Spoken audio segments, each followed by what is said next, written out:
তিস্তা মহাপরিকল্পনা বাস্তবায়নের দাবিতে সুন্দরগঞ্জে মশাল প্রজ্বলন। সুন্দরগঞ্জ গাইবান্ধার প্রতিনিধি হারুনুর রশিদ এর রিপোর্টে বিস্তারিত।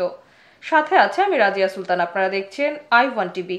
তিস্তা মহাপরিকল্পনা বাস্তবায়ন ও তিস্তা নদীর রক্ষার দাবিতে গাইবান্ধার সুন্দরগঞ্জে মশাল প্রজ্বলন কর্মসূচি অনুষ্ঠিত হয়েছে। গতকাল সন্ধ্যায় উপজেলার মাওলানা ভাসানী সেতু এলাকায় তিস্তা নদীর পাড়ে এই কর্মসূচি পালন করা হয়।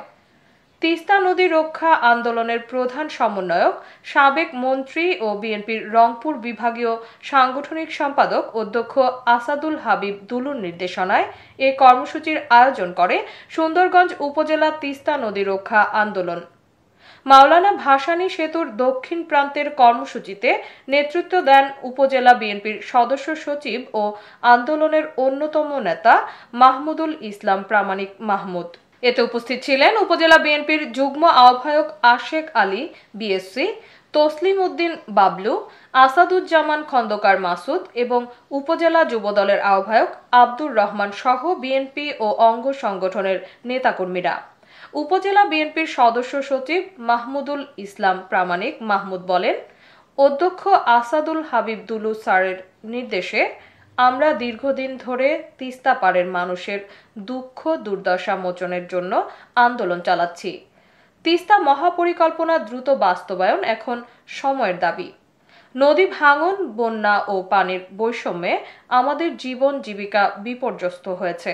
তাই অন্তর্বর্তীকালীন সরকারের সময়ে প্রকল্পটির কাজ শুরু করতে হবে। আমরা সরকারের দৃষ্টি আকর্ষণ করতে এই মশাল প্রজ্বালন করেছি। দাবি আদায় না হলে আরো কঠোর কর্মসূচি দেওয়া হবে।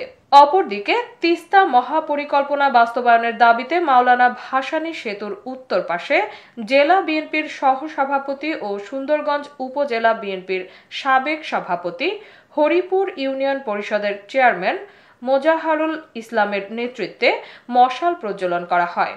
এছাড়া একই দাবিতে মাওলানা ভাসানী সেতুর দক্ষিণ প্রান্তের পূর্ব পাশে উপজেলা বিএনপির আহ্বায়ক বাবুল আহমেদের নেতৃত্বে অপর একটি গ্রুপও মশাল প্রজ্বলন করেন। আপনারা জানেন, তিস্তা নদী রক্ষা আন্দোলনের অন্যতম নেতা, প্রধান সমন্বয়ক, সাবেক মন্ত্রী, বিএনপির সাংগঠনিক সম্পাদক, রংপুর বিভাগ অধ্যক্ষ আসাদুল হাবিব দুলু স্যারের নির্দেশনায় আজকে আমরা তিস্তা পাড়ের মানুষের অধিকার রক্ষার জন্য, তিস্তা মহাপরিকল্পনা বাস্তবায়নের জন্য হাজার হাজার মানুষ মশাল প্রজ্বলন করলাম। এতক্ষণ সঙ্গে থাকার জন্য ধন্যবাদ। i1 টিভির নিয়মিত আপডেট পেতে ভিজিট করুন আমাদের ওয়েবসাইট, ফেসবুক, ইনস্টাগ্রাম ও ইউটিউব চ্যানেলে।